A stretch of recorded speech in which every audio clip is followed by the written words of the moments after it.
तो magnetism and matter का आज अपना लास्ट लेक्चर होगा। प्रीवियस लेक्चर में क्या डिस्कस किए थे बेटे, कुछ याद आ रहा है? हाँ, बहुत इंपॉर्टेंट फैक्टर डिस्कस किए थे, मैग्नेटाइजेशन और मैग्नेटिक इंटेंसिटी। मैग्नेटाइजेशन वेक्टर को हम लोग आई से डिनोट किए थे और मैग्नेटिक की इंटेंसिटी को एच से डिनोट किए थे। बेसिकली ये दोनों term very important. H basically क्या करता है, मैग्नेटिक फील्ड ही रहता है जो कि मटेरियल को मैग्नेटाइज करता है। वैसा मैग्नेटिक फील्ड जो मटेरियल को मैग्नेटाइज करता है उसको हम लोग क्या बोलते हैं, मैग्नेटिक इंटेंसिटी। उसको क्या बोलते हैं, मैग्नेटिक इंटेंसिटी, जिसको कि एच से डिनोट करते हैं, वेक्टर क्वांटिटी है। मैग्नेटाइजेशन क्या होता है, जो एटॉमिक डाइपोल बने मटेरियल में उसको मैग्नेटाइज करता है, यानी मैग्नेटिक फील्ड के डायरेक्शन में अलाइनमेंट करता है। हम लोग ऑलरेडी पढ़ चुके हैं इलेक्ट्रोस्टैटिक में, इलेक्ट्रिक डाइपोल यदि है, इलेक्ट्रिक डाइपोल में यदि एक्सटर्नल इलेक्ट्रिक फील्ड अप्लाई करते हैं तो वहां क्या देखे थे, टॉर्क अप्लाई हुआ था, torque equal to P cross E. P क्या था, इलेक्ट्रिक डाइपोल मोमेंट, और ई इलेक्ट्रिक फील्ड। सिमिलरली यहाँ भी क्या होगा, मैग्नेटिक फील्ड में एनालॉजी लेके चलिए, जो मैं टेबल बताया था, टॉर्क यहाँ भी डेवलप होगा, torque equal to M cross B, M cross B. तो टॉर्क क्या करेगा, जो रैंडम आपका एटॉमिक डाइपोल है उसको एक्सटर्नल मैग्नेटिक फील्ड के डायरेक्शन में अलाइनमेंट करता है। उसी को हम लोग क्या बोलते हैं, मैग्नेटाइजेशन। उसी को हम लोग कितना मैग्नेटाइज हुआ, राइट। पहले क्या था, मटेरियल एटॉमिक डाइपोल तो रैंडमली इधर उधर मूव कर रहे थे, जैसे ही एक्सटर्नल फील्ड अप्लाई करेंगे तो मैग्नेटिक फील्ड के डायरेक्शन में वो अलाइन हो जाएंगे। टॉर्क क्या करेगा, उसको मैग्नेटिक फील्ड में अलाइन करेगा। उसी को हम लोग मैग्नेटाइजेशन बोलते हैं। फॉर्मूला अपना क्या डेवलप, मैग्नेटाइजेशन जो हम लोग आई जो डिफाइन किए थे वो क्या था, I equal to net magnetic moment per unit volume, net magnetic moment per unit volume. तो आई और आपका एच का यूनिट भी सेम, आई और एच का यूनिट सेम। क्या यूनिट हो जाएगा, याद करिए, आई इक्वल टू हम लोग क्या डिफाइन किया, net magnetic moment per unit volume. Magnetic moment क्या होगा, आई इंटू ए। मैग्नेटिक मोमेंट क्या हो गया, आई इंटू ए। तो यहां पर लिख लीजिए, यूनिट क्या हो गया, करंट का एम्पियर, एरिया है, ए क्या है, एरिया वेक्टर, मीटर स्क्वायर। तो एम्पियर मीटर स्क्वायर यहां रख दीजिए, एम्पियर मीटर स्क्वायर, नीचे वॉल्यूम है मीटर क्यूब, कट के एम्पियर पर मीटर। तो ये यूनिट सारा बहुत इंपॉर्टेंट है ऑब्जेक्टिव पॉइंट ऑफ व्यू से, बोर्ड एग्जाम।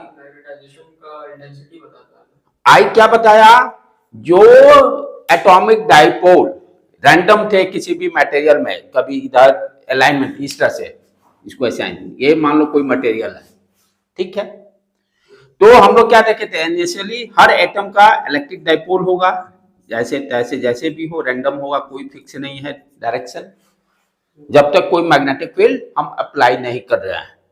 जिस तरह से किसी कंडक्टर में जब आप एक्सटर्नली बैटरी से उसको कनेक्ट नहीं करते थे तो इलेक्ट्रॉन जो था वो क्या था, रैंडम मोशन करते थे, net current zero, net current zero. Similarly यहां भी क्या है, कोई भी मटेरियल है एटॉमिक डाइपोल जिसमें एग्जिस्ट कर रहा है, तो वो रैंडमली, उनका अलाइनमेंट फिक्स नहीं है, किसी भी डायरेक्शन में हो सकते हैं। और तो इसलिए क्या है, इनिशियली क्या है, net magnetic moment zero. Initially क्या है, net magnetic moment zero, right. जैसे ही एक्सटर्नल मैग्नेटिक फील्ड अप्लाई किए, बी अप्लाई किए, यदि ये मैग्नेटिक फील्ड इसको मैग्नेटाइज कर रहा, कहने का मतलब मैग्नेटिक फील्ड का डायरेक्शन ये है, तो सारे आप इलेक्ट्रिक डाइपोल किस तरह से हो जाएंगे, इसके तरफ अलाइनमेंट हो जाना, जैसे इस तरह से अलाइन हो जाएंगे, सारे क्या होंगे, लेफ्ट टू राइट। थोड़ा बहुत इंक्लाइनेशन रहेगा, 100%। क्या हो रहा है, ये क्या होगा, यहां पर देखिए बी मैग्नेटिक फील्ड, टॉर्क क्या लगा, torque equal to M cross B, M cross B. M क्या होगा, इस एटॉमिक डाइपोल का डाइपोल मोमेंट। तो ये क्या करेगा, इसको रोटेट करेगा, टॉर्क, टॉर्क का काम क्या है, रोटेट करना, तो मैग्नेटिक फील्ड के डायरेक्शन में उसको अलाइन करेगा। This process is called magnetization. और जो मैग्नेटिक फील्ड इसको मैग्नेटाइज किया वो मैग्नेटिक इंटेंसिटी, जिसको कि H से हम लोग डिनोट करते हैं। सारे मैग्नेटिक, जो मैग्नेटिक फील्ड मटेरियल को मैग्नेटाइज करेगा, उस मैग्नेटिक फील्ड को हम क्या बोलेंगे? Magnetic intensity. मैग्नेटिक इंटेंसिटी का कभी भी यूनिट बी के बराबर नहीं होगा। मैग्नेटिक इंटेंसिटी का यूनिट भी आपका मैग्नेटाइजेशन वेक्टर के ही बराबर होगा, राइट। तो इसका भी यूनिट क्या होगा? आपका एम्पियर पर मीटर। रिलेशन क्या डेवलप किए थे? B equal to mu H, magnetic field और H में क्या रिलेशन डेवलप हुआ था? B equal to mu H. इससे पहले एक और क्या डेवलप किए थे? I equal to magnetization equal to mu H, ये भी था। I equal to mu H, right. Mu क्या है? परमिएबिलिटी। म्यू क्या है? Permeability, right. और म्यू इक्वल टू और क्या उसमें डिफाइन किए थे? बहुत ही इंपॉर्टेंट लेक्चर था। Permeability equal to 1 plus zeta, 1 plus zeta, 1 plus zeta. वो अलग चीज है, वो करंट। यहाँ तो मैग्नेट की बात कर रहे हैं ना, उसको इंट्रोड्यूस ही नहीं करेंगे। आई से अभी लेना देना हमें कुछ नहीं है। ये मैग्नेट है ना बेटे, उसको इंट्रोड्यूस यहाँ आई क्यों करेंगे? यहाँ करंट ये पिछला वाला चैप्टर में ये पूरी तरह से मैग्नेटिक है।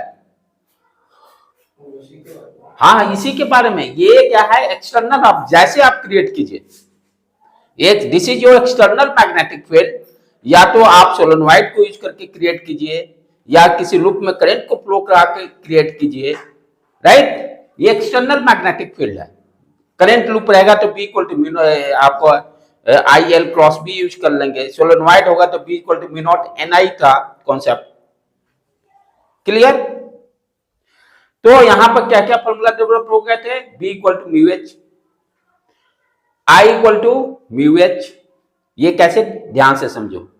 ये जो मटेरियल था क्या है? कितना म्यू क्या बताता था? म्यू था कि जीटा था बेटे? देखना था एक बार, करेक्ट करना। तो जीटा शायद था, जीटा, राइट है, ठीक है ना। और एक जीटा वाला के साथ भी रिलेशन था, I equal to zeta H. नहीं, सबसे स्टार्टिंग में जाओ, स्टार्टिंग में फॉर्मूला और ऊपर क्या था? Mu not equal to 1 plus zeta, ये था। एक और क्या है आपका? ये था कि जैसे है ना, मैग्नेट एच फील्ड अप्लाई किए तो जीटा टाइम्स, हाँ ये तो लिख दिया मैं, 1 प्लस जीटा। इससे भी और पहले एकदम स्टार्टिंग में जाओ, जहां मैग्नेटाइजेशन बताया हूं। आई इक्वल टू एम, लाओ कॉपी में देखो। एक और होगा, I equal to M upon M, B equal to 1 plus H. Okay, हाँ ये था। ये I is directly proportional to H, I directly proportional to H. यहां पे ये जीटा है, ये जीटा क्या आइडेंटिफाई? कितना मैग्नेटाइज होगा। यदि एच क्या है? External magnetic field. एच क्या है? External magnetic field, right. तो आई क्या दे रहा है? कितना मैग्नेटाइज होगा। जीटा डिसाइड कर रहा है कितना मैग्नेटाइज होगा, राइट। उसके बाद हम लोग क्या देखे थे? नेट जो मैग्नेटिक फील्ड जो निकाल रहे थे, बी नेट जो कैलकुलेट किए थे, बी नेट इक्वल टू क्या था? External magnetic field plus internal, B external plus B internal कहां है? ये आई, जो मैग्नेटिक फील्ड इंड्यूस किया था, ठीक है। तो सारा रिवाइज कर लीजिएगा। आज हम लोग क्या डिसाइड करेंगे कि जो मैटर्स के प्रॉपर्टी हैं, पारा मैग्नेटिज्म, डाई मैग्नेटिज्म और फेरोमैग्नेटिज्म, उसके बारे में हम लोग पूरा कंप्लीट आज लेक्चर करेंगे, राइट। पूरी तरह से थ्योरी टाइप से है, ऑब्जेक्टिव 100% इससे आना है और 100% स्कोरिंग कर सकते हैं नॉलेज रहने पर। इसमें आप कॉपी अपना निकाल कर लिखते भी चलिएगा, लिखने का कार्यक्रम ज्यादा रहेगा, राइट बेटे।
तो फर्स्ट हम लोग डाई मैग्नेटिज्म के बारे में पढ़ते चलेंगे, पॉइंट्स लिखते चलिएगा, राइट। पूरी तरह से थ्योरी लेक्चर है।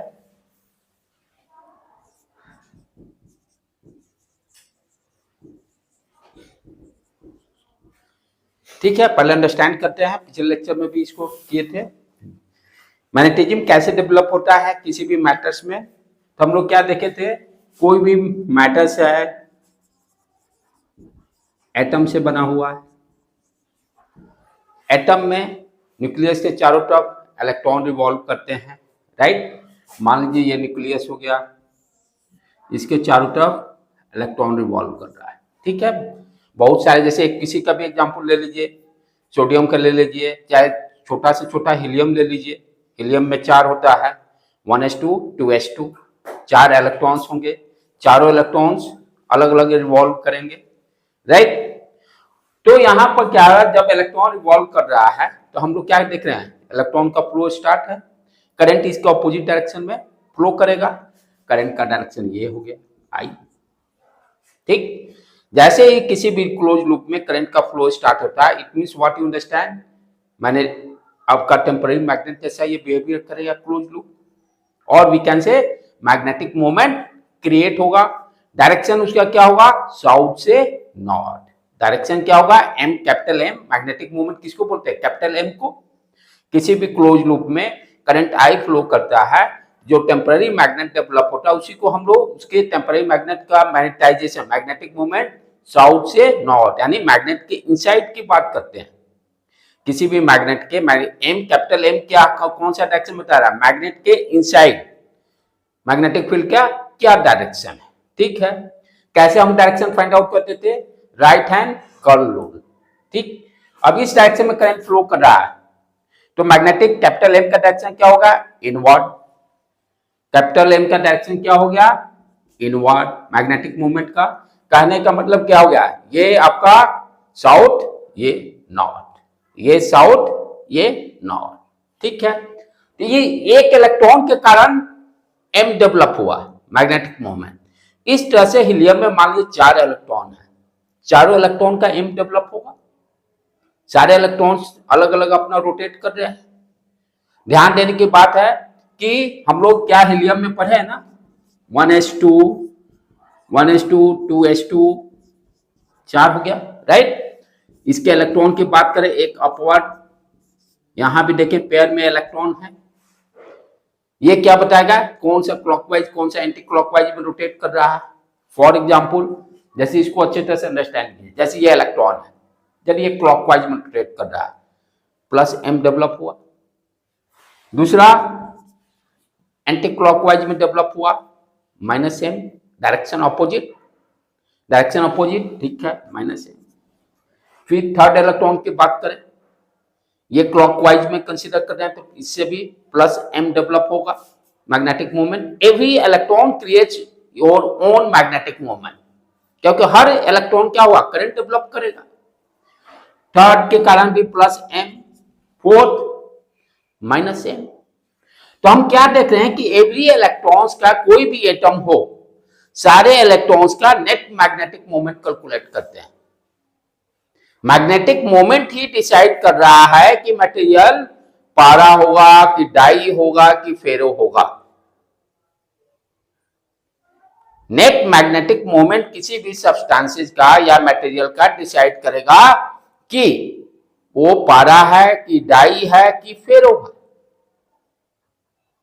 अब यहां तो हम क्या देख रहे हैं, नेट मैग्नेटिक मोमेंट मेरा 0 हो गया, क्योंकि केमिस्ट्री के अकॉर्डिंग पेयर में इलेक्ट्रॉन्स है, केमिस्ट्री के अकॉर्डिंग पेयर में इलेक्ट्रॉन्स है। तो जब नेट मैग्नेटिक फील्ड जब 0 होगा, तब क्या होगा, डाई मैग्नेटिक। जैसे फॉर एग्जांपल सोडियम ले लीजिए, ठीक है, सोडियम लीजिए, सोडियम में कितना है, 11 है एटॉमिक नंबर। कैसे इलेक्ट्रॉनिक कन्फिग्रेशन लिखेंगे, 1s2 2s2 2p6 फिर 3s1। लॉजिक देखिए, यहां कितना है, 11 इलेक्ट्रॉन। हर इलेक्ट्रॉन अपना एम डेवलप करेगा एक एटम में, ये एक एटम की बात हो रही है। इस तरह से कितने लाखों एटम होंगे उसमें, राइट। अब यहाँ पे ये पेयर बन गया, इसके कारण मैग्नेटिक मोमेंट कैंसिल, 1s2 के कारण, 2s2 के कारण भी पेयर ऑफ इलेक्ट्रॉन है, कैंसिल। 2p में देखिए 2pxy 2, py 2, pz 2, cancel. Unpaired electron ये मैग्नेटिक मोमेंट देगा। तो सोडियम में क्या होगा, नेट मैग्नेटिक मोमेंट जीरो नहीं होगा। सोडियम में क्या होगा, नेट मैग्नेटिक मोमेंट जीरो नहीं होगा। तो जिसमें नेट मैग्नेटिक मोमेंट जीरो नहीं होगा वो या तो पारा हो सकता है या फेरो हो सकता है, वो बाद में देख लेंगे, लेकिन पारा या फेरो कैटेगरी में आ गया। क्लियर?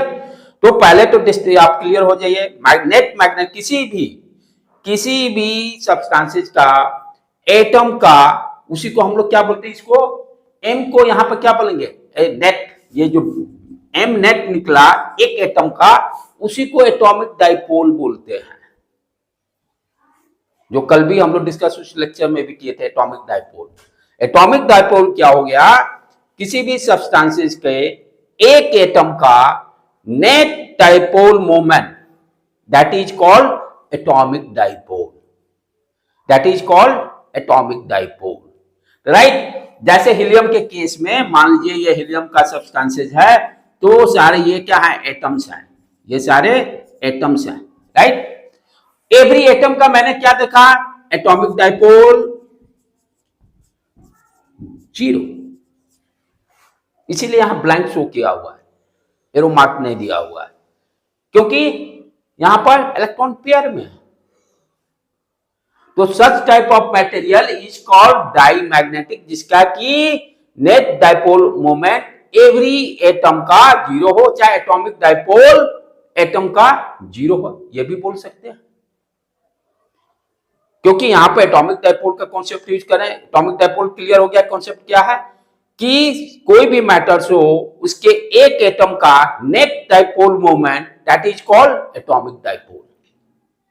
सोडियम के केस में क्या देखे, एटॉमिक डाइपोल मोमेंट 0 नहीं हो रहा है, एक अनपेयर इलेक्ट्रॉन है 3s1, इसलिए ये किस तरह का प्रॉपर्टी शो करेगा, आइदर पारा या फेरो। तो ये कोई भी आपका एलिमेंट से दिया हुआ, आप इजीली बता सकते हो कौन डाईमैग्नेटिक है, कौन पारा या फेरो है, ठीक। अब ध्यान से देखें, अब इस केस में क्या हो गया, तो अब कंसंट्रेशन आ जाए डाईमैग्नेटिक पे पूरी तरह से। तो डाईमैग्नेटिक के केस में क्या हो रहा है, कोई भी मैटर्स हो, उसके एटॉमिक डाइपोल मोमेंट उसका क्या आ रहा है, 0। Such type of material is called diamagnetic, such type of material is called diamagnetic. Clear क्यों 0 हो रहा है वो भी समझ में आ गया, ठीक है। तो यहां पर हम क्या देख रहे हैं, कोई भी मैग्नेटिक यानी मैग्नेटिक मोमेंट इलेक्ट्रॉन का वही डिसाइड कर रहा है कि मटेरियल का कैसा होगा। नेट डाइपोल मोमेंट यानी नेट डाइपोल का किसी भी एटम के सारे इलेक्ट्रॉन का जो नेट मैग्नेटिक मोमेंट होगा, दैट इज रिस्पॉन्सिबल फॉर कि एटम का नेचर कैसा होगा, मटेरियल का नेचर कैसा होगा। क्लियर, ठीक है। तो फर्स्ट पॉइंट इसमें लिखिए, first point, these magnetic moment, these magnetic moment, these कहने मतलब इलेक्ट्रॉन की बात कर रहे हैं, these magnetic moment of electron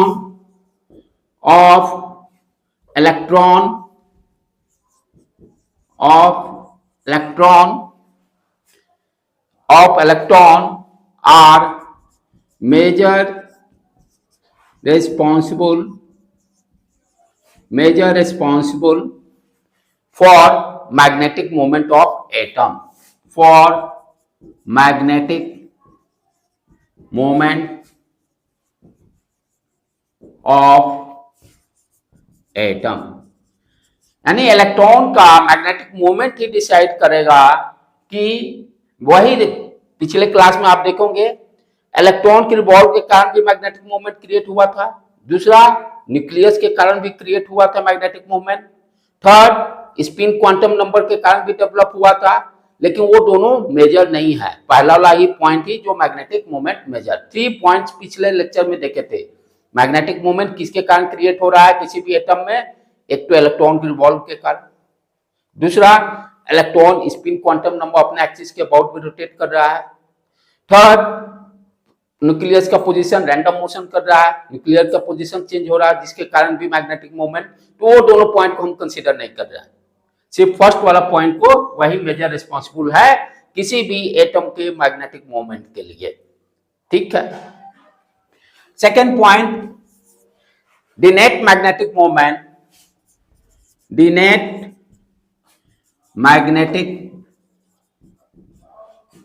magnetic moment of all electrons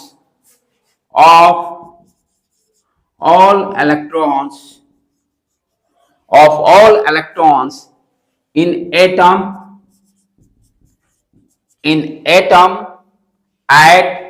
added up to, यदि ऐड करने पर added up to 0, यदि किसी भी एटम का सारे मैग्नेटिक मोमेंट को हम ऐड करते हैं, 0 आ गया है, तो such type of material is called diamagnetic.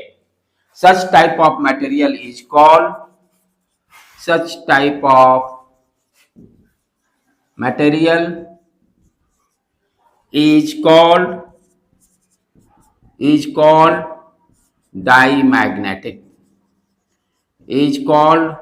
diamagnetic. Such type of material is called diamagnetic.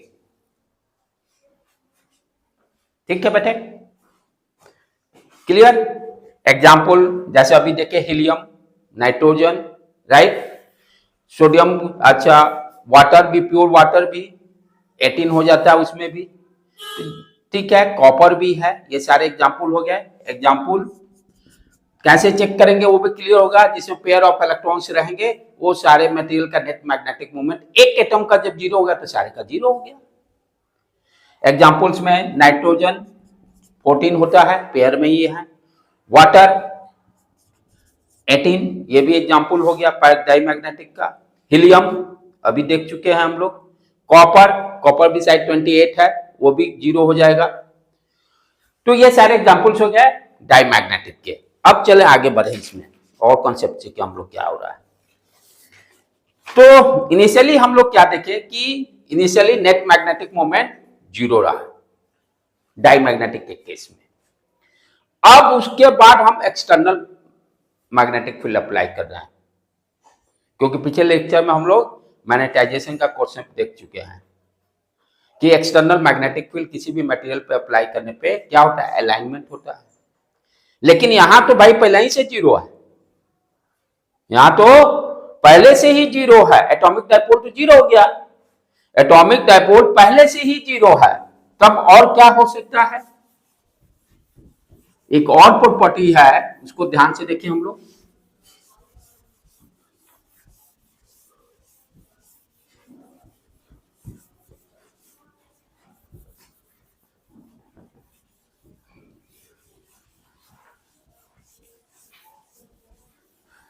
एक तो क्या देखे, कोई भी मान लो इस केस में डाइमैग्नेटिक के केस में क्या हुआ कि मटेरियल जो लिए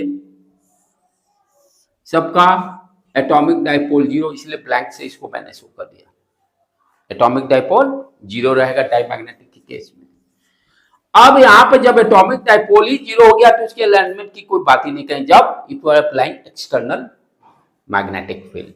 यदि हम यहाँ पे एक्सटर्नल मैग्नेटिक फील्ड अप्लाई कर रहे हैं तो पहले क्या था, किसी भी मटेरियल में मान लो अलाइनमेंट रहता है, उसको टॉक करके अलाइन किया ना मैग्नेटिक फील्ड के डायरेक्शन में। डाइमैग्नेटिक के केस में क्या हो रहा है, एटॉमिक डाइपोल, नेट डाइपोल, यही प्रॉपर्टी ही है। यदि किसी भी एटम के सारे इलेक्ट्रॉन का एटॉमिक डाइपोल या net dipole moment, magnetic dipole moment 0 होगा, उस मटेरियल को हम लोग डायमैग्नेटिक बोलेंगे। तो यहां पर तो सारे एटम का 0 हो गया, तो इसका कोई इंपैक्ट पड़ेगा नहीं। अच्छा, लेकिन एक और दूसरा कॉन्सेप्ट क्या है कि मैग्नेटिक इंडक्शन होता है। जैसे चार्ज इंडक्शन हम लोग पढ़े थे इलेक्ट्रोस्टैटिक में, कोई चार्ज है, आप बाहर से चार्ज अप्लाई करते हो, चाहे एक अनचार्ज बॉडी है, ये चार्ज है, उसके नजदीक जाएगा तो अनचार्ज वाला क्या होगा, चार्ज इंड्यूस करेगा, इंड्यूस करने के कारण उसमें भी चार्ज डेवलप हो जाएगा, जो इंडक्शन ऑफ चार्जेस हम लोग पढ़ते हैं। तो यहां भी इसका तो कोई असर नहीं हुआ, लेकिन ये सारे मटेरियल आइदर डायमैग्नेटिक हो या पैरामैग्नेटिक हो या फेरोमैग्नेटिक हो, क्या करेगा, मैग्नेटिक फील्ड इंड्यूस करेगा मटेरियल के अंदर। और उसका नेचर क्या होगा, जो अप्लाई कर रहे हैं मैग्नेटिक फील्ड उसके अपोजिट डायरेक्शन में। हाँ, सारे में कम बेसी जो भी हो तो इसका इफेक्ट बहुत कम रहेगा, लेकिन मटेरियल के अंदर में क्या होगा, मैग्नेटिक फील्ड इंडक्शन होगा, जिसको कि लेंज लॉ भी बोलते हैं। और उसका नेचर कैसा होगा, उस मैग्नेटिक फील्ड जो इंड्यूस्ड मैग्नेटिक फील्ड होगा, जो अप्लाइड मैग्नेटिक फील्ड के अपोजिट डायरेक्शन में। कहने का मतलब कि एक तो हो गया, यदि एटॉमिक डाइपोल रहता तो अलाइनमेंट करता, वो तो यहां हो नहीं रहा, पहला कॉन्सेप्ट। दूसरा कॉन्सेप्ट सारे में हम लोग पढ़ेंगे मैग्नेटिक इंडक्शन का। If you apply the external magnetic field, यदि एक्सटर्नल मैग्नेटिक फील्ड आप जिस डायरेक्शन में अप्लाई कर रहे हो उसके अपोजिट डायरेक्शन में क्या होगा, स्मॉल अमाउंट में मैग्नेटिक इंडक्शन होगा। स्मॉल अमाउंट में मैग्नेटिक, इसको क्या बोलते हैं, सारे मटेरियल में रहेंगे मैग्नेटिक इंडक्शन। जिस तरह से चार्ज इंड्यूस होता था, कोई चार्ज पार्टिकल है उसके नजदीक में चार्ज पार्टिकल लेके जाते थे तो चार्ज का इंडक्शन जिस तरह से होता था, सेम उसी तरह से ये क्या है, नेट तो जीरो है, कोई मैग्नेटिक मूवमेंट है ही नहीं, तो ये लेकिन मैग्नेटिक फील्ड अप्लाई करेंगे तो अंदर के मटेरियल में क्या होगा, इंडक्शन, मैग्नेटिक इंडक्शन होगा। हाँ, इसका इंपैक्ट वाले बहुत कम हो, वो अलग इश्यू है, इंपैक्ट इसका बहुत कम होता है, राइट। तो यहां पर कॉन्सेप्ट हम लोग क्या देख रहे हैं, सेकंड पॉइंट, कि मैग्नेटिक इंडक्शन सारे मटेरियल में होगा, एवरी मटेरियल में, भले इसका इंपैक्ट कम हो, राइट। चले तो लिखें इसको हम लोग, कॉन्सेप्ट तो क्लियर हो गया, अब इसका थ्योरी पार्ट जो लिखना है उसको लिख लें पहले।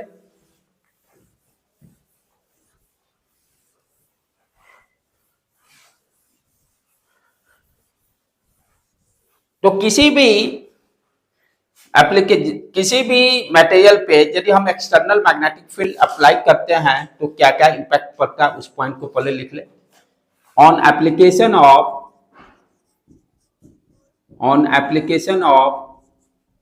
एक्सटर्नल मैग्नेटिक फील्ड, यदि किसी भी मटेरियल पर एक्सटर्नल मैग्नेटिक फील्ड अप्लाई करते हैं, पहला क्या होगा, मैग्नेटिक मोमेंट एटम का वो अलाइन होगा, जिसमें होगा प्रॉपर्टी, राइट। तो फर्स्ट क्या करेगा, एटॉमिक डाइपोल को अलाइन करेगा, atomic dipole align with magnetic field, atomic dipole align with magnetic field के डायरेक्शन में मैग्नेटिक एटॉमिक डाइपोल अलाइन हो जाएंगे। यहां पर डायमैग्नेटिक में ये यहां पर क्या है, एटॉमिक डाइपोल मूवमेंट जीरो है, इसलिए पहले पॉइंट का कोई असर होगा नहीं। सेकंड क्या होगा, second point, there occurs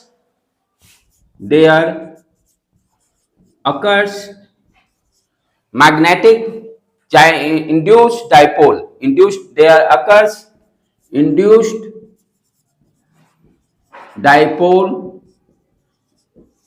dipole जो छोटा छोटा एरो से दिखाया था, induced dipole in any substances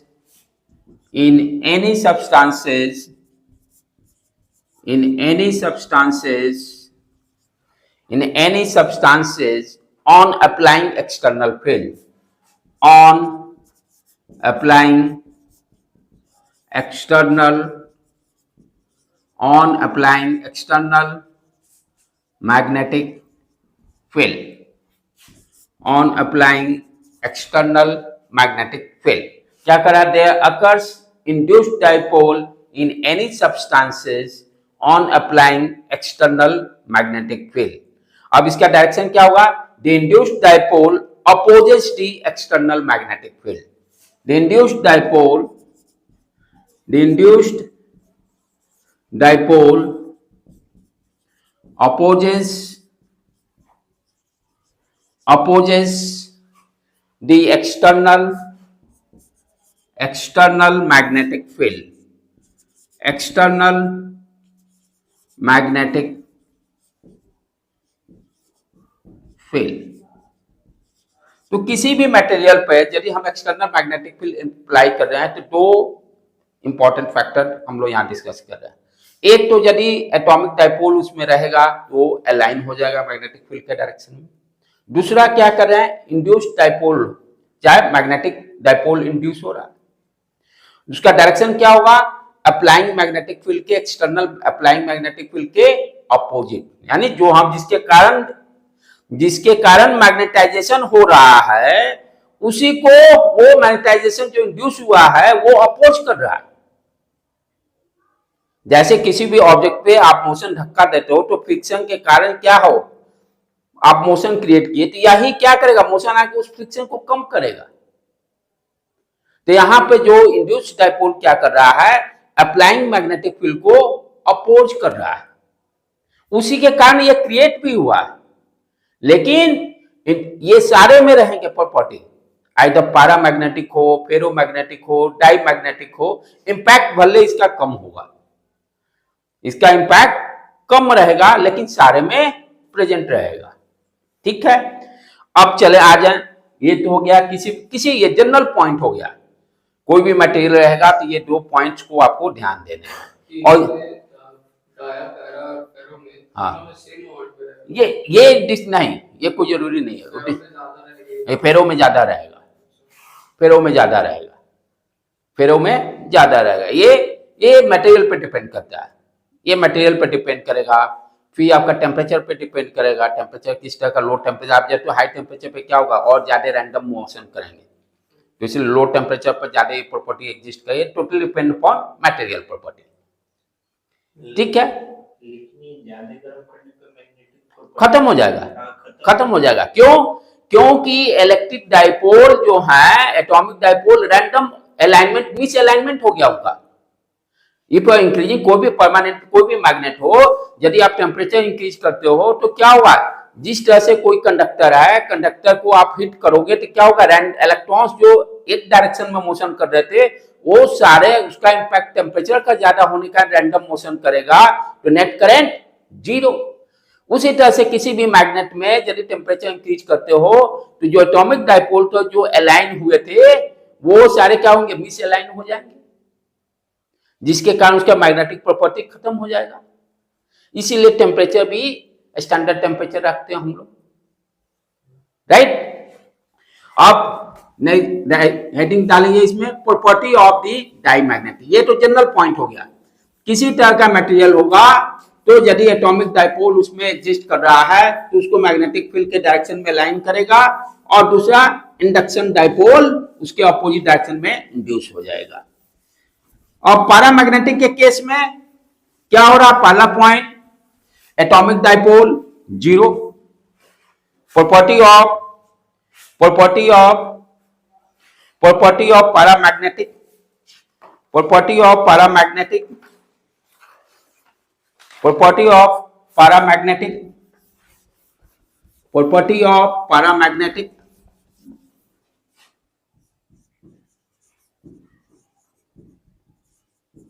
sorry diamagnetic, property of diamagnetic, property of diamagnetic, right बेटे। चले, ये सारे points very important for board exam या नेट के लिए, ऑब्जेक्टिव के लिए भी इंपॉर्टेंट है, और बच्चे जो पढ़े रहते हैं इसमें तो गलती होने की कोई चांस नहीं, नॉलेज आप 100% टिक मार्क करोगे। एक क्वेश्चन ऑब्जेक्टिव यहां से बनता है। पहला क्या कर रहा है, first property atomic dipole zero, atomic dipole diamagnetic के लिए जीरो, तो there are no atomic dipole,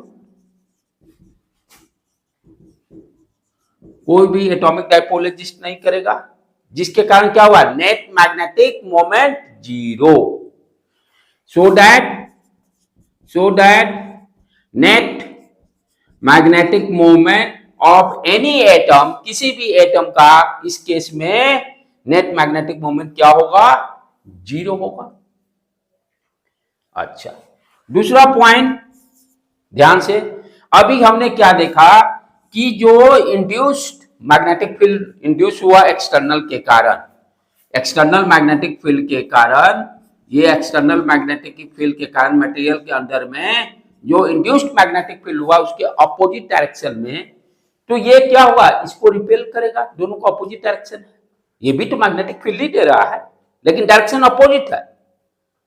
तो जो आपका डेवलप हुआ है induced magnetic field, weak induced magnetic field, वो क्या करेगा, अप्लाइंग मैग्नेटिक फील्ड को अपोज कर रहा, उसको रिपेल करेगा, दोनों का डायरेक्शन अपोजिट है। तो next point, there are weakly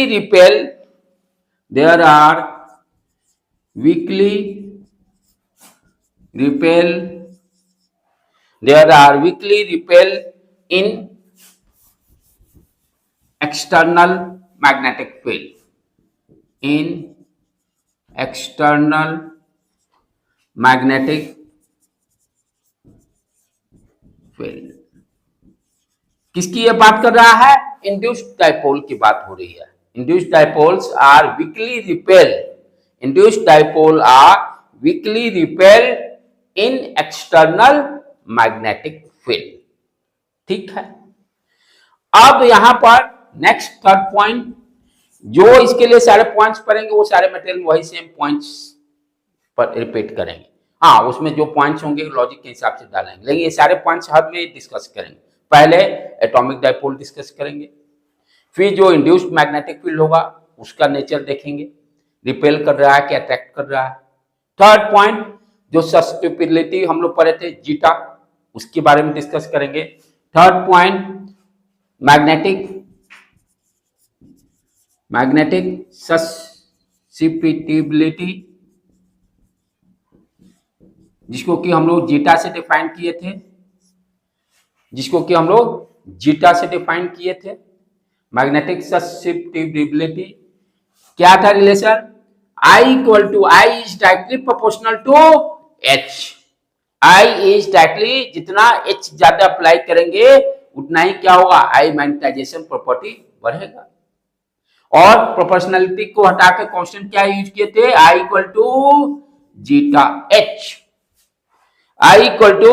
zeta H। अब देखो यहां कॉन्सेप्ट सीखो। इस केस में डायमैग्नेटिक के केस में हमने क्या देखा कि एक्सटर्नल मैग्नेटिक फील्ड अप्लाई कर रहे थे तो नेट मैग्नेटिक मोमेंट वो तो जीरो था, ठीक है। लेकिन इंड्यूस्ड जो डाइपोल हुआ है उसका डायरेक्शन क्या है, opposite, and its value is very small.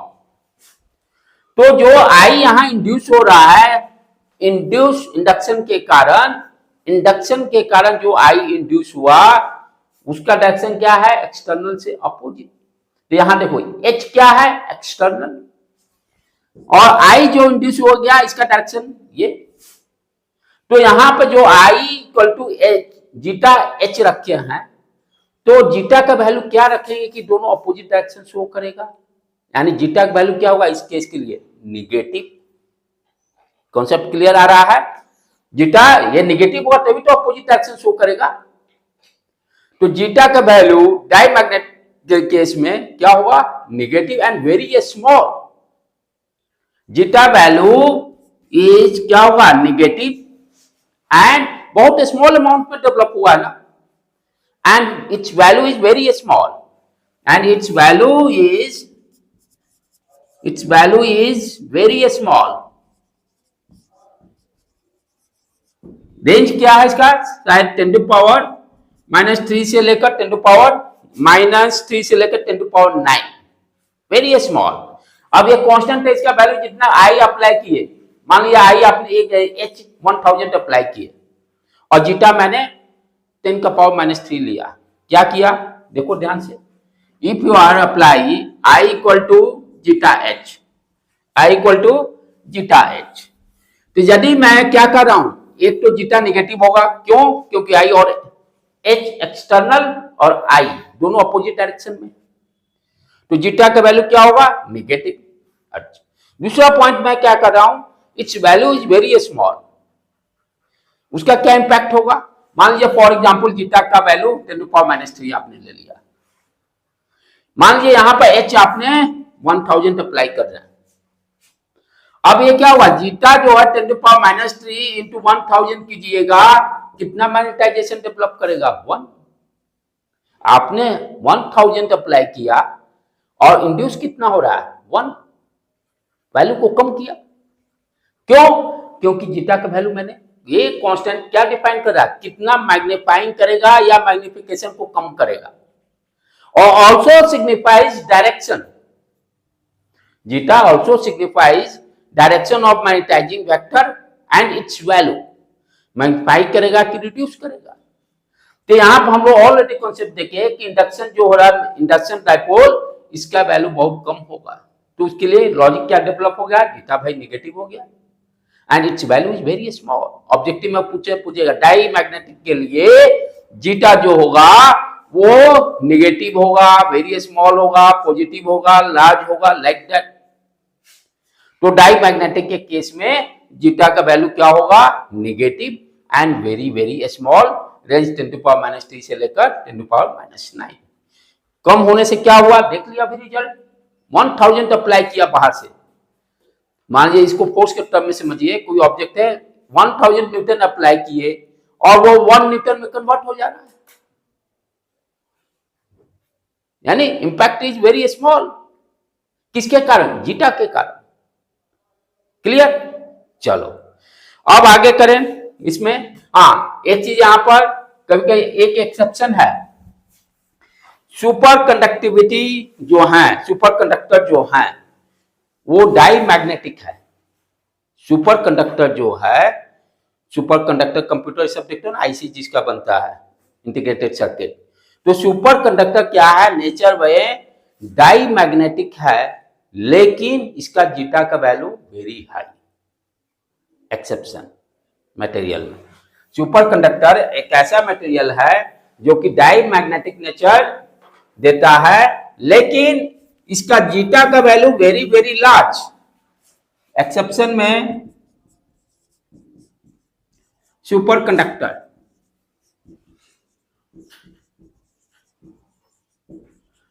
Die magnetic nature है, लेकिन इसका जीटा जो होगा very large value, very large value.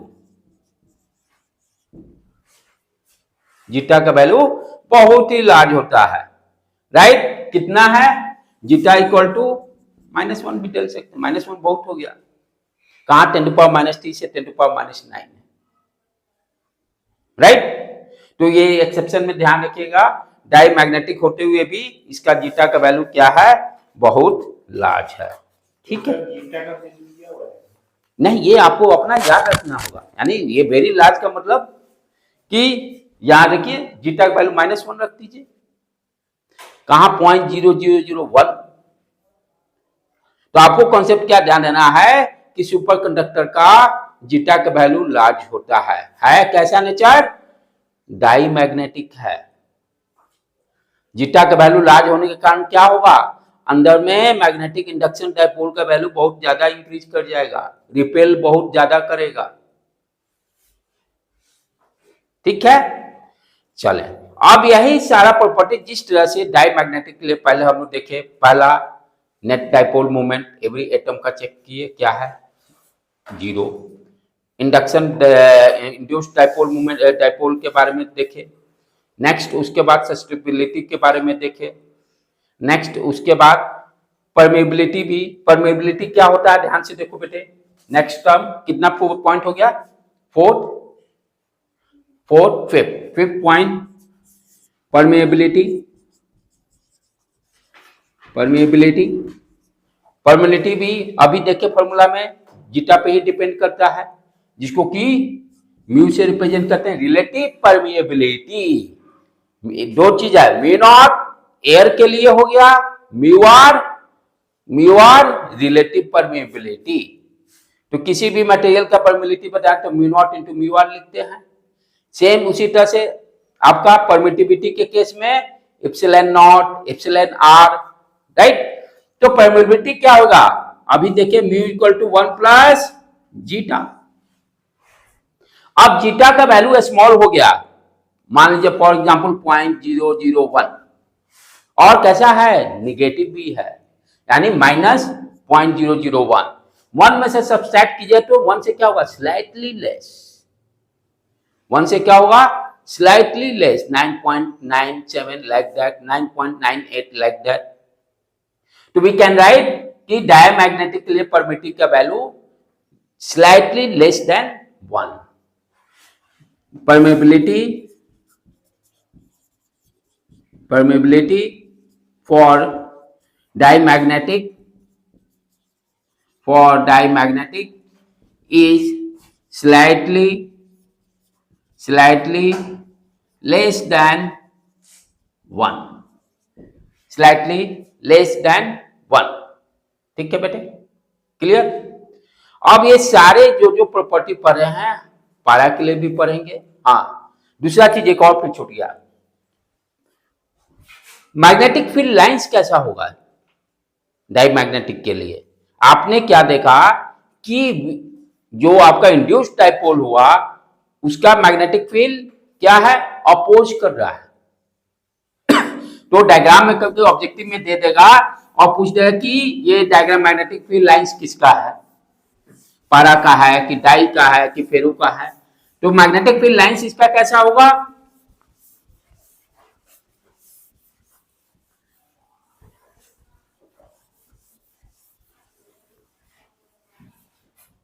अब देखो जैसे मान लो ये मटेरियल ले लिए डायमैग्नेटिक, ठीक, तो एक्सटर्नल मैग्नेटिक फील्ड अप्लाई कर रहे हैं।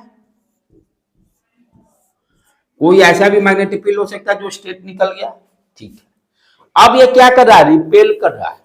देखे ना, नेट मैग्नेटिक मोमेंट तो 0 है, तो इसमें सिर्फ कौन सा प्रेजेंट है, इंड्यूस्ड डाइपोल मोमेंट। वो नेचर कैसा है, अपोज करने का, यानी रिपेल। तो जो मैग्नेटिक फील्ड लाइंस आएगा उसको क्या करेगा, ये दूर भगाने की कोशिश करेगा अपने से, नजदीक से। तो क्या हुआ, स्लाइटली इस तरह से बाहर से निकल जाएगा, क्योंकि रिपेल नेचर है इंड्यूस मैग्नेटिक फील्ड का। ये आया, इसको भी दूर भगा देगा, इस तरह से मटेरियल के बाहर से निकल जाएगा। तो हम क्या देख रहे हैं कि कुछ स्ट्रेट भी निकल गए। तो मैग्नेटिक फील्ड लाइंस यहां पे क्या है, लेस डेंस, डेंसर कम कर रहा है, सेपरेशन हो जा रहा है। तो डायमैग्नेटिक में मैग्नेटिक फील्ड लाइंस जो होंगे less denser. We can write dia in case of diamagnetic, in case of diamagnetic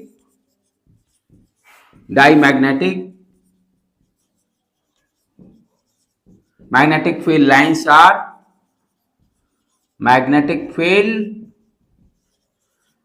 are less denser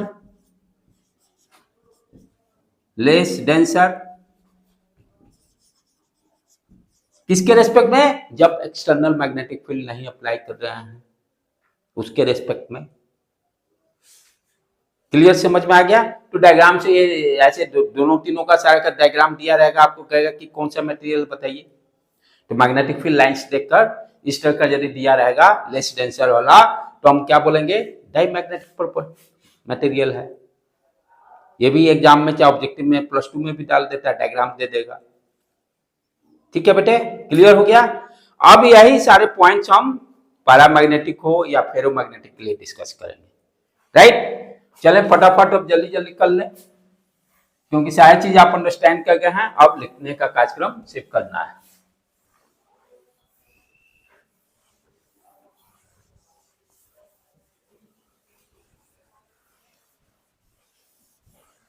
next heading डालिए, paramagnetic. Paramagnetic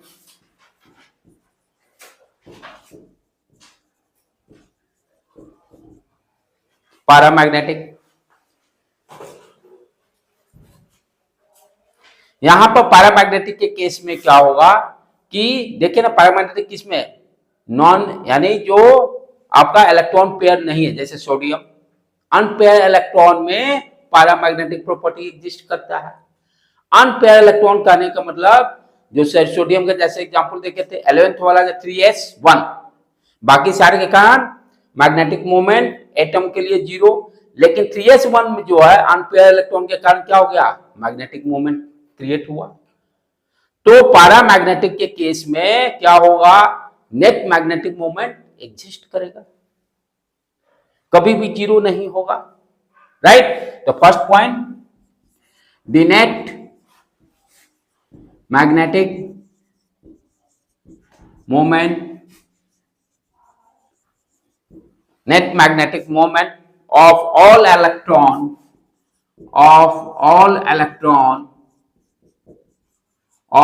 electron in an atom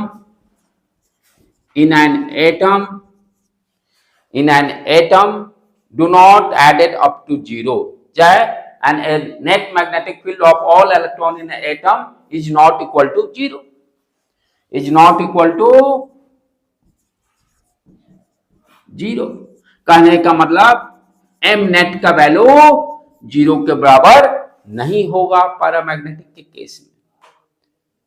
कहां एग्जिस्ट कर रहा है ये भी आपको कॉन्सेप्ट में क्लियर हो गया। जो अनपेयर इलेक्ट्रॉन रहेंगे उसी मटेरियल में आपका पैरामैग्नेटिक प्रॉपर्टी एग्जिस्ट करेगा, ठीक है। जैसे डायग्राम से इसको समझ लो बेटे। अब क्या है, यहां पर हर एटम का एटॉमिक डाइपोल ड्रॉ कर सकते हैं। हाँ, उनका अलाइनमेंट पता नहीं है किस डायरेक्शन में, ऐसे भी हो सकता है, ऐसे भी हो सकता है, ऐसे भी हो सकता है, ऐसे भी हो सकता है, इस तरह से भी हो सकता है, किसी भी डायरेक्शन में, राइट। एवरी एटम का डाइपोल मोमेंट यहां एग्जिस्ट करेगा और ओरिएंटेशन कोई पता नहीं है कैसा है, ओरिएंटेशन मुझे मालूम नहीं है, सब रैंडम है। तो इसीलिए क्या होगा, रैंडम है तो अब क्या करेंगे, मैग्नेटिक प्रॉपर्टी तो एग्जिस्ट करेगा, सॉरी नेट डाइपोल मोमेंट तो 0 हुआ नहीं है, देयर इज सम वैल्यू। सारों को ऐड करते हैं, सारों को ऐड करेंगे, किसी भी एटम में सारे इलेक्ट्रॉन का मैग्नेटिक मोमेंट यदि कैलकुलेट करेंगे देयर इज सम वैल्यू, क्योंकि अनपेयर इलेक्ट्रॉन इसमें रहता है, ठीक। हाँ, इनिशियली क्या है, ये सारे रैंडम है। अब क्या है कि second point, external magnetic field apply करते हैं। तो एक्सटर्नल मैग्नेटिक फील्ड जैसे ही आप अप्लाई कीजिएगा, एक्सटर्नल मैग्नेटिक फील्ड किस लिए कर रहे हैं, मैग्नेटाइजेशन करने के लिए। तो external magnetic field for applying, तो ये सारे क्या होंगे, अलाइन होंगे, क्योंकि यहां टॉर्क डेवलप होगा, torque equal to m cross b। तो सारे क्या होंगे, अब अलाइन हो जाएंगे एक्सटर्नल मैग्नेटिक फील्ड के कारण, यानी जो किसी एक डायरेक्शन में अलाइन हो गए, सारे एक डायरेक्शन में अलाइन हो गए। यहां पर magnetization I equal to m upon v। तो यहां पर नेट मैग्नेटिक फील्ड जो होगा, ध्यान देने की बात है, इसमें और इसमें दोनों में डिफरेंस क्या है, इस चीज को अंडरस्टैंड कीजिए। जब आपने मैग्नेटिक फील्ड अप्लाई नहीं किया, मैग्नेटिक मोमेंट सारे एटम का तो एग्जिस्ट कर रहा है, लेकिन जब if are not applying the magnetic field, जिस तरह से किसी कंडक्टर में इलेक्ट्रॉन प्रेजेंट रहते थे, यूनिट वॉल्यूम में नेट करंट का फ्लो देखते थे तो क्या मिलता था, 0। उसी तरह से if are not apply the external magnetic field, ठीक है, ये सारे के कारण मैग्नेटिक मोमेंट है, लेकिन यूनिट वॉल्यूम में कंसीडर करेंगे, सारे को सम करेंगे तो 0 दे देगा, I का वैल्यू 0 हो जाएगा if you are not apply the external magnetic field. Unit volume में क्या कि सारे ओरिएंटेशन अलग अलग है, सारे को ऐड करेंगे, एक एटॉमिक डाइपोल हो गया, दूसरा हो गया, तीसरा हो गया। यूनिट वॉल्यूम में बहुत सारे एटॉमिक डाइपोल रहेंगे, और बहुत सारे 10 टू पावर कितना 20 के आसपास एटम्स रहते हैं यूनिट वॉल्यूम में, सारे एटम का, सारे को लेकिन ऐड करने पर, क्योंकि ओरिएंटेशन इनका कोई फिक्स है नहीं, तो इनिशियली क्या होगा, नेट देखेंगे, net magnetic moment and magnetization I की बात कर रहे हैं, आई इक्वल टू 0 हो जाएगा। If you applied external field, तब क्या होगा, सारे अलाइन हो गए, यहां पर आई का वैल्यू 0 नहीं होगा। क्लियर हो गया बेटे? चलें अब इस सारे को पॉइंट्स को हम लोग लिखें।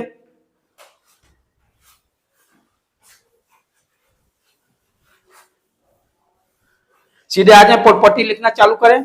एग्जाम्पल सारे क्लियर हो गए। ऑक्सीजन हो सकता है, ऑक्सीजन, कैल्शियम, सोडियम, जिसके अनपेयर इलेक्ट्रॉन रहेंगे वो सारे क्या होंगे, डाईमैग्नेटिक होंगे, राइट। अब हेडिंग डालिए, property of paramagnetic. Property of paramagnetic, जैसे जैसे वहां पॉइंट सारे किए तो उसी तरह से यहां भी सारे पॉइंट को डिस्कस करते चलेंगे। First point, properties of paramagnetic. There are atomic dipole, atomic dipole यहां रहेगा। देयर आर एटॉमिक डाइपोल, ठीक है बेटे। It means net dipole moment not equal to zero, M net not equal to zero. दूसरा, यहां भी आपका इंडक्शन डाइपोल यहां भी क्रिएट होगा क्योंकि वो सारे में रहेंगे, वो सारे में रहेंगे, ठीक है। तो यहां पर देयर वीकली, लेकिन यहां पर क्या रहेगा, अट्रैक्टिव नेचर का रहेगा। वहां पर रिपल्सिव नेचर था, यहां पर ये अट्रैक्टिव नेचर का रहेगा। क्योंकि जीटा क्या है, zeta according to decided by material property. Zeta जो है वो कैसे हम डिसाइड करें, मटेरियल का क्या प्रॉपर्टी उसके अकॉर्डिंग। ये नहीं कि अब जैसे डाईमैग्नेट के लिए जीटा निगेटिव शो किए, मटेरियल प्रॉपर्टी के कारण हमने लिखा कि निगेटिव है।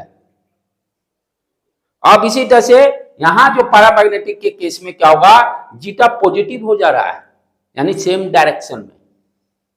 जो इंड्यूस्ड डाइपोल हो रहा है वो मैग्नेटिक फील्ड के ही डायरेक्शन में इंड्यूस हो रहा है, that is the property of the material. तो यहां पर क्या होगा, second point, there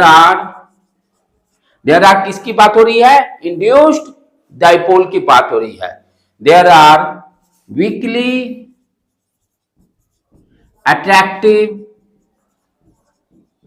weekly attractive in external magnetic field। Value तो कम रहेगा लेकिन same direction magnetic field. There are induced dipole, induced dipole की बात हो रही है। इंड्यूस्ड डाइपोल जो क्रिएट हुआ है एक्सटर्नल मैग्नेटिक फील्ड के कारण, जिसका की वैल्यू बहुत कम है, वो पिछले में डाय में अपोजिट डायरेक्शन में था, यहां उसी के डायरेक्शन में है, तभी ना अटैक कर रहा है। वहां रिपल्सिव क्यों था, दोनों का डायरेक्शन अपोजिट, यहां सेम डायरेक्शन में, राइट, ठीक है, क्लियर। और इसका वैल्यू यहां भी जीटा का वैल्यू जो होता है वेरी स्मॉल पॉजिटिव रहेगा। तो यहां इस केस में क्या हो गया, I equal to zeta H, I equal to zeta H, I and H both are in same direction, I and H are both are in same direction, तभी तो पॉजिटिव होगा। तो here I and H both are in same direction, दोनों same direction में, तभी zeta का value positive होगा। And its value is very small, क्योंकि हम जानते हैं कि इंड्यूस्ड डाइपोल के कारण जो मैग्नेटिक इंडक्शन हुआ वो उसका वैल्यू बहुत कम है, आई का वैल्यू वेरी स्मॉल, ठीक है। And its value is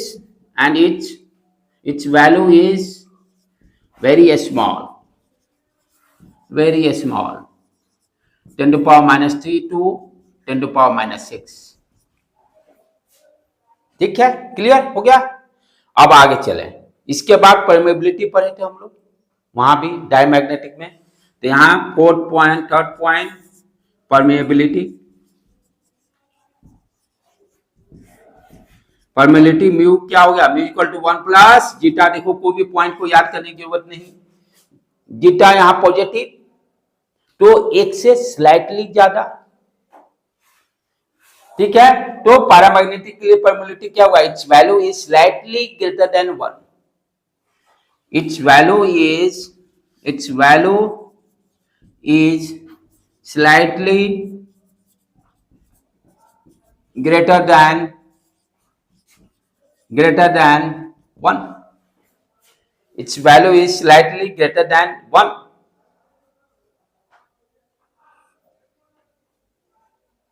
magnetic field क्या होगा, डेंस होगा, क्योंकि ये अटैक कर लेगा ना। 4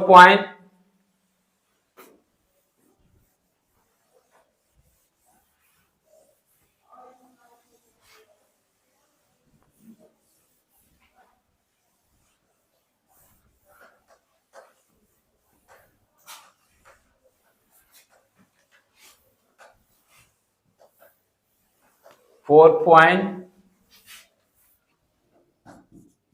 magnetic field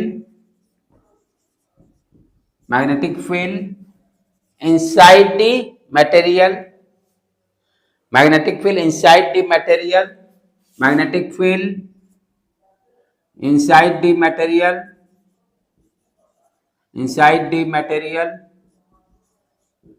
is more dense,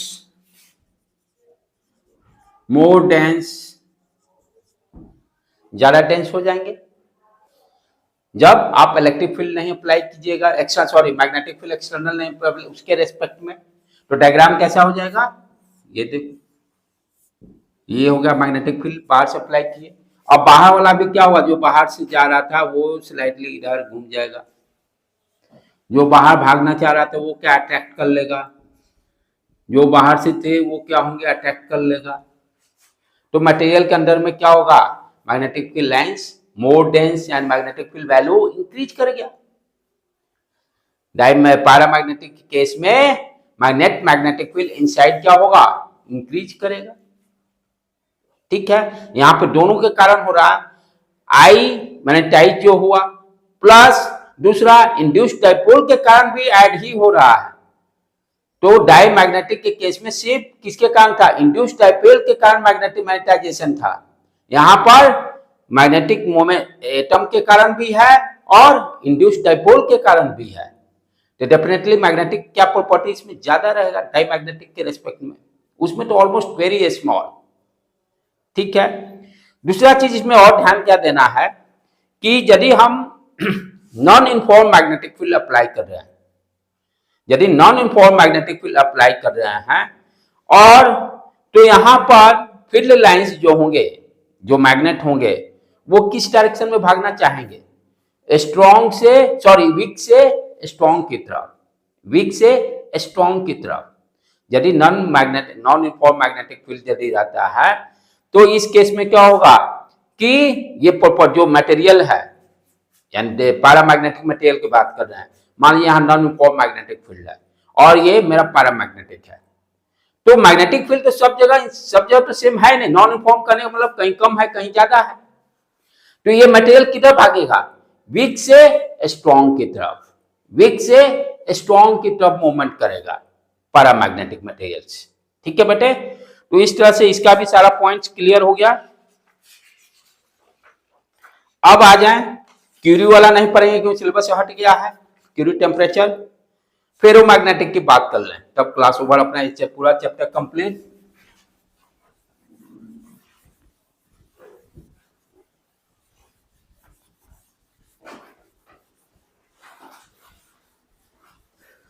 तो फेरोमैग्नेटिक भी जो पैरामैग्नेटिक का ही प्रॉपर्टी, उसी को एक्सटेंड किया गया है,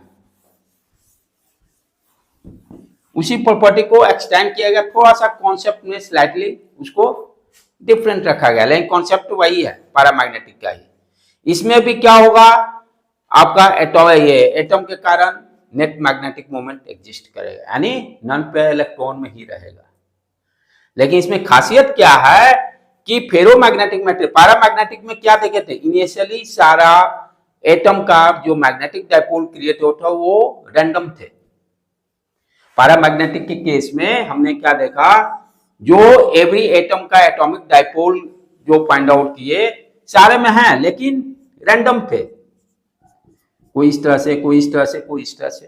पैरामैग्नेटिक के केस में यहां भी मैग्नेटिक मोमेंट हर एटम का रहेगा, लेकिन ये बॉक्स में, यानी एक ग्रुप बना लेंगे, जैसे क्लास में मान लो चार ग्रुप बना लिए, कहते हैं 2 वाले हम चैप्टर 1 सॉल्व करेंगे, 10 बच्चे, दूसरा 20 बच्चा वाला कहा नहीं हम चैप्टर 2 करेंगे। सारे प्रॉब्लम सॉल्व कर रहे हैं, ये नहीं कि प्रॉब्लम कोई नहीं सॉल्व कर रहा है, लेकिन 10 बच्चे क्या हो गए, कहे चैप्टर 1 करेंगे, 10 बच्चे बोले चैप्टर 2 करेंगे, 10 बच्चे बोले चैप्टर 3 करेंगे, 10 बच्चे बोले, इस तरह से कितने ग्रुप्स बन सकते हैं एटम के ब्रिज में। लेकिन ये 10 बच्चे क्या है, एक खास डायरेक्शन चैप्टर 1 ही तो सॉल्व कर रहे हैं, 2 तो वो नहीं करेंगे। तो यहां पे क्या हो रहा है, फेरोमैग्नेटिक के केस में यही सेम एग्जांपल यहां पर इंपैक्ट कर रहे हैं, हम लोग यूज कर रहे हैं। जैसे आप कोई भी फेरोमैग्नेटिक मटेरियल रहेगा, यहां क्या होगा, मटेरियल्स में बहुत सारे इस तरह के ग्रुप्स बने जो हर ग्रुप का वर्क यानी मैग्नेटिक मोमेंट का डायरेक्शन सेम रहेगा। मान लो इसको हम 4 ग्रुप में बांट देते हैं फॉर एग्जाम्पल, ग्रुप का फॉर्मेशन होगा, लाखों ग्रुप्स बन सकते हैं मटेरियल्स में। अब ये ग्रुप कहा कि जो इस ग्रुप में जितने एटॉमिक डाइपोल रहेंगे, मान लो फॉर एग्जाम्पल सारे के कारण मैग्नेटिक मोमेंट अपवर्ड डायरेक्शन में, राइट। जो दूसरा ग्रुप बना, सारे में मैग्नेटिक मोमेंट हर एटम का है, पैरामैग्नेटिक वाला प्रॉपर्टी एग्जिस्ट कर रहा है, यहां रैंडम थे, यहां ग्रुप में इकट्ठा होकर एक डायरेक्शन देने लगे। अब इसमें मान लो फॉर एग्जांपल मैग्नेटिक मोमेंट इस डायरेक्शन में दे दिया, इसमें इस डायरेक्शन में दे दिया, यानी ग्रुप में सारे का सेम डायरेक्शन है, ये नहीं कि अब सब अलग अलग है, जिस तरह से पैरामैग्नेटिक के केस में थे। फेरोमैग्नेटिक के केस, इसी को डोमेन कॉन्सेप्ट बोलते हैं, इसी को हम लोग डोमेन कॉन्सेप्ट बोलते हैं कि डोमेन अपना अपना डोमेन सब बना लिए। इसमें मान लो इस डायरेक्शन में आ गए इस तरह से, राइट बेटे, that is the basic difference. और यहां पर ये जो क्या है, ये स्ट्रांगली अटैच। अब इसमें, अब इस केस में क्या होगा कि वहां पर वीकली अटैक करते थे इंडक्शन के कारण, इंड्यूस्ड डाइपोल के कारण। अब यहां पर ये स्ट्रांगली अटैक करेंगे जब आप एक्सटर्नल मैग्नेटिक फील्ड अप्लाई करोगे, ठीक है। तो ये क्या हुआ, मैग्नेटाइज्ड हुआ, पहला जो कॉन्सेप्ट है, जिस डायरेक्शन में होगा उस डायरेक्शन में सारे ग्रुप वाइज, ये मान लो इस डायरेक्शन में मैं एक्सटर्नल मैग्नेटिक फील्ड लगा दी, ये क्या होगा, सारा घूम के इस डायरेक्शन में आ जाएंगे, ये इस डायरेक्शन में, इसको घूमने की कोई जरूरत नहीं। फिर ये जो है पूरी तरह से 180 में चेंज हो जाएंगे, डायरेक्शन अपोजिट, ये नीचे जा रहे थे, घूम के हो सकता है इस डायरेक्शन में आ जाएंगे, राइट। तो वहां पर क्या था, वीकली अट्रैक्ट होते थे, यहां पर स्ट्रांगली अट्रैक्ट होंगे, राइट। यही डिफरेंस है फेरो में। एक तो ग्रुप में ये ग्रुप में मैग्नेटिक मोमेंट रहेगा, इनका रैंडम नहीं रहेगा, ग्रुप वाइज डिसाइड कर लेंगे, इस ग्रुप में ये गया, इस ग्रुप में वो गया, सब अपना अपना, उस एक ग्रुप में सारे का डायरेक्शन सेम मैग्नेटिक मोमेंट है एटॉमिक डाइपोल का। इसका इंपैक्ट क्या हुआ कि आपका जो इंड्यूस्ड मैग्नेट, जो ये मैग्नेटिक फील्ड भी जो हो गया, ये भी बहुत हाई हो गया कंपेयर टू पैरामैग्नेटिक। चलें इसके पॉइंट्स को अब लिख लेते हैं।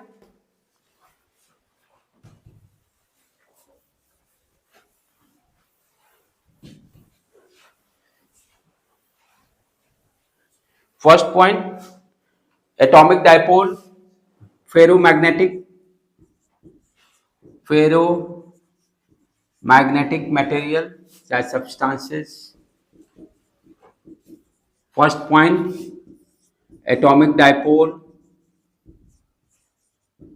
atomic dipole exist and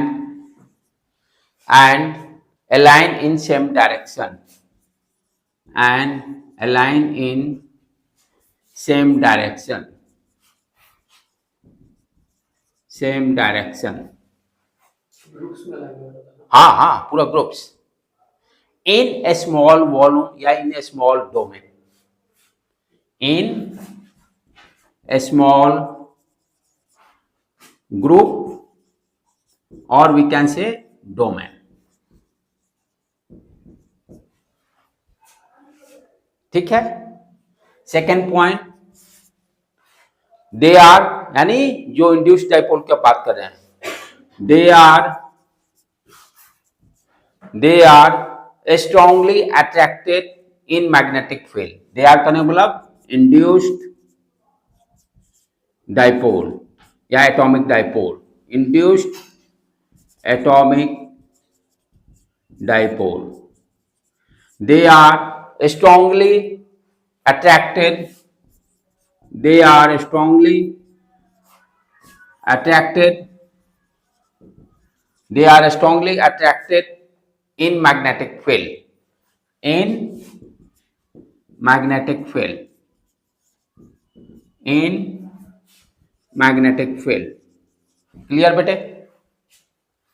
यहां पे जीटा का वैल्यू पॉजिटिव होगा, लार्ज होगा, पारा में स्मॉल होता था, पॉजिटिव था, यहां पर जीटा स्ट्रांगली अट्रैक्टेड। तो इसी से डिसाइड हो गया ना जीटा का वैल्यू, जीटा इसी पर डिपेंड कर रहा है, राइट? तो इसमें क्या होगा, जो जीटा होगा, थर्ड पॉइंट, जीटा क्या होगा, पॉजिटिव, क्योंकि आई और एच दोनों सेम डायरेक्शन में।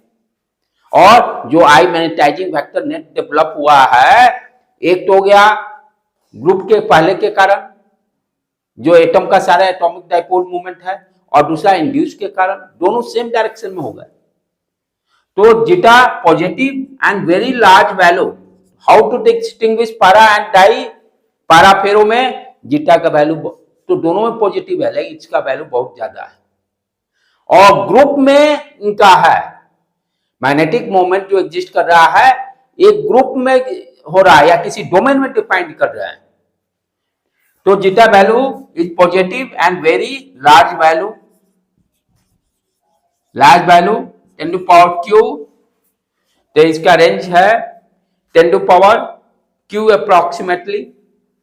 अब मान लीजिए अब आप क्या है, 1 न्यूटन फोर्स लगा रहे हैं और डेवलप कितना हो रहा है, 1000 अंदर में force.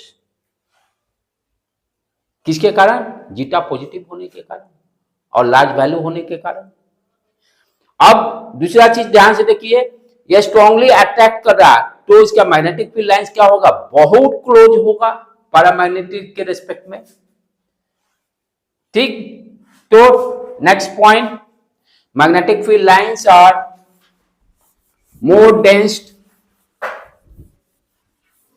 With respect to paramagnetic के रेस्पेक्ट में भी बहुत ज्यादा डेंस होगा। तो इस तरह से डायग्राम आपको तीनों दिया रहेगा, दे देगा कि कौन सा है मटेरियल मैग्नेटिक फील्ड लाइंस देकर, राइट? तो ये तीनों डायग्राम को दिमाग में सेट रखिएगा। किसका? इसका है एलवाई है एलिनिको, हार्ड परमानेंट फेरोमैग्नेटिक है। एलिनिको जो है परमानेंट मैग्नेट देता है।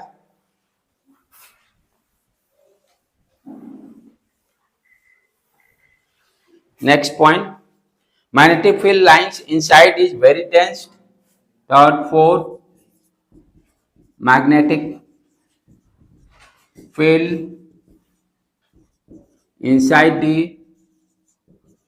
material is very dense.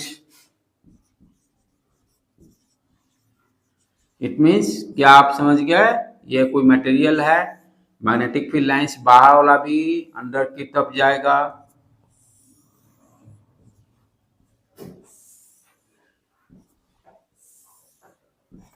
More dense.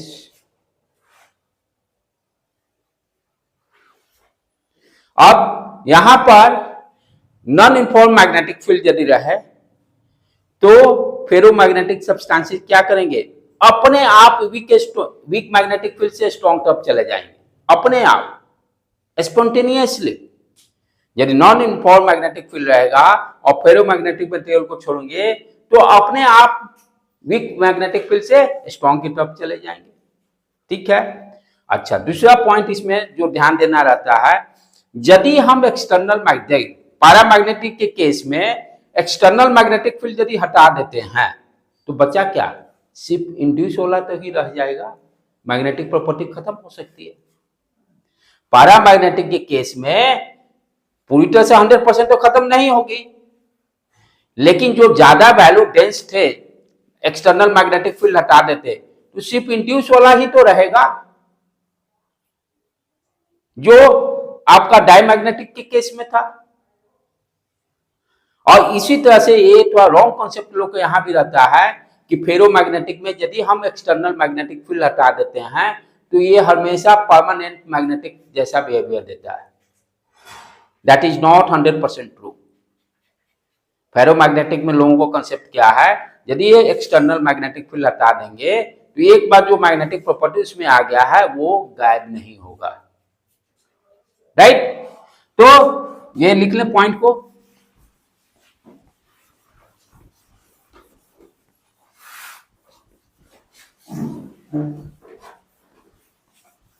On removing external magnetic field, on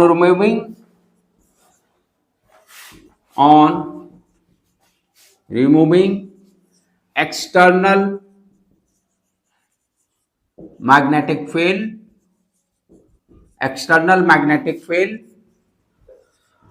तो इसमें दो तरह का बिहेवियर होगा। एक तो जो मैग्नेटाइजेशन प्रॉपर्टी उसको मेंटेन रखने की कोशिश करेगा। First, to maintain the magnetization behaviour,